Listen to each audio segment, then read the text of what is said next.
അങ്ങനെ നമ്മുടെ സുധീഷ് ഗായത്രിക്ക് പൂ കൊടുക്കുന്നുണ്ട്. ആ പൂ കൊടുക്കുന്ന സമയത്ത് നമ്മുടെ ഗായത്രി വീണ്ടും സുധീഷിനെ തെറ്റിദ്ധരിക്കുന്നുണ്ട്.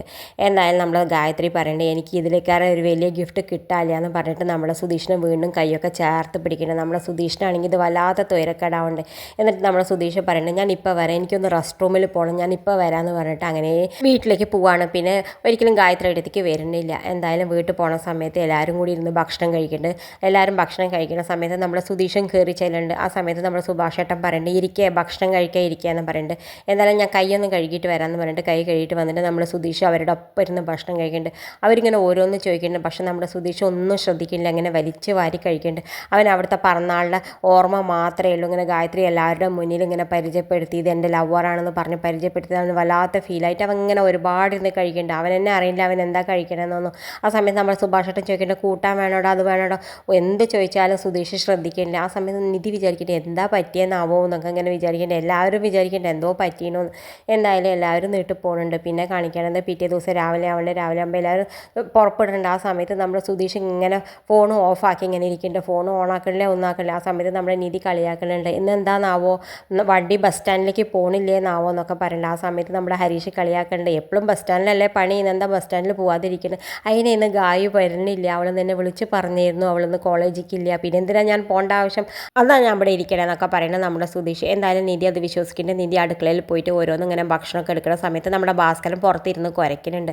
ആ സമയത്ത് നമ്മുടെ നിധി വേഗം പോകുന്നുണ്ട് ഭാസ്കരൻ്റെ അടുത്തേക്ക്. ഭാസ്കരൻ്റെ അടുത്ത് ചെല്ലുന്ന സമയത്ത് ഭാസ്കരനാണെങ്കിലും നല്ല പനിയുണ്ട്. ആ സമയത്ത് നിധി തൊട്ട് നോക്കുമ്പോൾ എന്താ വെച്ചാൽ ഇങ്ങനെ പനി എന്നാൽ വരും നീക്കോ ഹോസ്പിറ്റലിൽ പോകാൻ പറയേണ്ടത്. ആ സമയത്ത് നമ്മുടെ ഭാസ്കരൻ കൂട്ടാക്കണില്ല. അതൊക്കെ മാറിക്കോളും മോളെ, നീ പോയിക്കോ, നീ നിൻ്റെ പണി നോക്കി പോയിക്കോ എന്നൊക്കെ പറയണ്ടേ. എന്തായാലും നിധിക്കാണെങ്കിലും മനസ്സ് വരുന്നില്ല. നിധി ഉള്ളിൽ പോയിട്ട് വേഗം ഒരു പാത്രം കഞ്ഞിയൊക്കെ എടുത്തിട്ട് വന്നിട്ട് നമ്മുടെ ഭാസ്കരൻ്റെ അടുത്ത് വെച്ചിട്ട് പറയണേ ഇത് കുടിച്ചിട്ട് ഈ ഗുളിക കഴിക്കൂ എന്നാലേ പനി മാറും, അല്ലാതെ മാറില്ല എന്ന് പറയുന്നുണ്ട്. ആ സമയത്ത് നമ്മുടെ സുഭാഷേട്ടൻ പറയുന്നത് നീ പോയിക്കോ മോളെ, നിനക്ക് സമയമായില്ലേ, ഞാൻ കഞ്ഞിയൊക്കെ കൊടുത്ത് മരുന്നൊക്കെ കൊടുത്തോളാം, നീ നിൻ്റെ പണി നോക്കി പോയിക്കോ എന്ന് പറയുന്നുണ്ട്. എന്തായാലും നിധി നികേഷും കൂടി ഇറങ്ങിയിട്ട് നമ്മുടെ നിധി സ്കൂട്ടിയിൽ പോകുന്നു. നികേഷിനെ ബാക്കിൽ വെച്ചിട്ട് ബസ് സ്റ്റോപ്പിൽ നമ്മുടെ നികേഷിനെ ഇറക്കിയിട്ട് നമ്മുടെ നിധി ഓഫീസിലേക്ക് പോകുന്നുണ്ട്.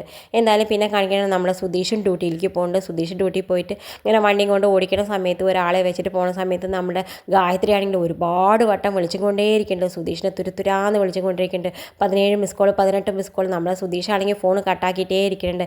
എന്തായാലും നമ്മുടെ വണ്ടിയിൽ ഇരിക്കുന്ന യാത്രയുള്ള ആൾ പറയുന്നത് നിങ്ങൾക്ക് അർജൻറ്റ് ആണെങ്കിൽ നിങ്ങളുടെ ഭാര്യയുടെ കോൾ എടുത്തോളൂ, കുഴപ്പമില്ല എന്ന് പറയണ്ടേ. അത് കുഴപ്പമില്ല, അത് അർജൻറ്റ് അല്ലാത്ത കോളാണെന്ന് പറഞ്ഞിട്ട് സുധീഷ് എടുക്കുന്നില്ല. എന്തായാലും അയാൾ ഇറങ്ങുന്നുണ്ട്. ഇറങ്ങി കഴിയുന്ന സമയത്ത് വീണ്ടും നമ്മളെ ഗായത്രി വിളിക്കുന്നുണ്ട്. ആ സമയത്ത് നമ്മൾ സുധീഷ് ഫോൺ എടുക്കുന്നുണ്ട്. ഫോൺ എടുത്തിട്ട് പറയുന്നുണ്ട് ഗായത്രി പറയുന്നുണ്ട് നിങ്ങൾ എന്താ, ഞാൻ എത്ര പ്രാവശ്യമായി വിളിക്കണം, എന്താ ഫോൺ എടുക്കാത്ത, എന്നോട് എന്തിനാ അത്ര ദേഷ്യപ്പെടണം എന്നൊക്കെ ചോദിക്കുന്നുണ്ട്. ആ സമയത്ത് നമ്മുടെ സുധീഷ് പറയുന്നത് നീ എന്തിനാ എല്ലാവരും ഇന്നലെ ബർത്ത്ഡേ ഫംഗ്ഷനിൽ ഞാൻ നിൻ്റെ ലവറാന്ന് പരിചയപ്പെടുത്തി കൊടുത്ത്, ഞാൻ നിന്നെ ജസ്റ്റ് ഒരു ഫ്രണ്ടായിട്ടേ കണ്ടു, അതല്ല ഞാൻ നിൻ്റെ ബർത്ത്ഡേക്ക് വന്നത്, നീ എന്തിനാ അങ്ങനെയൊക്കെ പറഞ്ഞതെന്ന് പറയുമ്പോൾ നിങ്ങളെന്താ ഇപ്പം ഇങ്ങനെ എന്നോട് പറയണത്, ഇങ്ങനെയൊന്നും എന്നോട് സുധീഷ് സംസാരിച്ചിട്ടില്ല, എന്നോട് വല്ലാത്ത സ്നേഹത്തിലാണല്ലോ സംസാരിച്ചത്, ഇപ്പം എന്താ പറ്റിയ, ഇപ്പം എന്തിനാ എന്നോട് ദേഷ്യം എന്നൊക്കെ ചോദിക്കുന്നുണ്ട്. ആ സമയത്ത് നമ്മുടെ സുധീഷ് പറയണത് നീ എത്ര ചെറിയ കുട്ടിയാണ്, എനിക്ക് ഒരുപാട് പ്രായമുണ്ട്, നമ്മൾ തമ്മിൽ ഒരുപാട് പ്രായ വ്യത്യാസമുണ്ട്, നമ്മൾ തമ്മിൽ ഒരിക്കലും ലവർ ആവാൻ പറ്റില്ല, നീ ജസ്റ്റ് എൻ്റെ ഫ്രണ്ട് മാത്രമാണെന്ന് പറയുന്നത്. ഇതൊക്കെ കേൾക്കുമ്പോൾ നമ്മുടെ ഗായത്രിക്കാണെങ്കിൽ വല്ലാത്ത സങ്കടം വരുന്നുണ്ട്. എന്തായാലും നമ്മുടെ സുധീഷ് ഫോൺ കട്ടാക്കുന്നുണ്ട്. വീണ്ടും ഗായത്രി വിളിക്കേണ്ടത് നമ്മുടെ സുധീഷാണെങ്കിൽ ഫോൺ എടുക്കുന്നില്ല.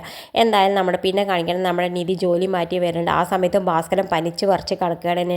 വേഗം നമ്മുടെ നിധി ഉള്ളിൽ പോയിട്ട് കിച്ചണിൽ പോയിട്ട് ഒരു ചായയൊക്കെ ഇട്ടിട്ട് നമ്മുടെ ഭാസ്കരന് കൊടുക്കേണ്ടത്, എന്നിട്ട് ബ്രെഡൊക്കെ കൊടുത്തിട്ട് പറയേണ്ടത് വീണ്ടും ഒരു ഗുളിക കൊടുക്കേണ്ടത് കഴിക്കാൻ പറയേണ്ടത്. എന്നിട്ട് നമ്മൾ ചോദിക്കേണ്ടത് നമുക്ക് ഹോസ്പിറ്റലിൽ പോവല്ലേ ചോദിക്കേണ്ടത്. അപ്പോൾ ഭാസ്കരൻ പറയേ വേണ്ടാന്ന് പറയുന്നുണ്ട്. ആ സമയത്ത് നമ്മുടെ നിധി വേഗം സുധീഷിനെ വിളിക്കുന്നുണ്ട്. ആ സമയത്ത് സുധീഷിൻ്റെ ഫോണാണെങ്കിൽ സ്വിച്ച് ഓഫ്. ആ സമയത്ത് നികേഷിനോട് പറയേണ്ടേടാ നീ ഒന്ന് വിളിച്ചു നോക്കാം സുധീഷേട്ടനെ, ഞാൻ വിളിക്കുമ്പോൾ സ്വിച്ച് ഓഫാന്ന് പറയുന്നത്. എന്തായാലും നികേഷ് വിളിക്കുമ്പോഴും സ്വിച്ച് ഓഫ്. എന്താണെന്നാവോ ഏട്ടൻ ഇങ്ങനെ സ്വിച്ച് ഓഫ് ആക്കി വെച്ചത്, ഇങ്ങനെ ഓഫാക്കി വെക്കാറില്ലല്ലോ എന്ന് പറയുന്നത്. എന്തായാലും നമ്മുടെ നിധി ആണെങ്കിൽ തെർമോമീറ്റർ വാങ്ങാൻ പുറപ്പെടുള്ള ആ സമയത്താണ് നമ്മുടെ സുധീഷ് കയറി വരുന്നത്.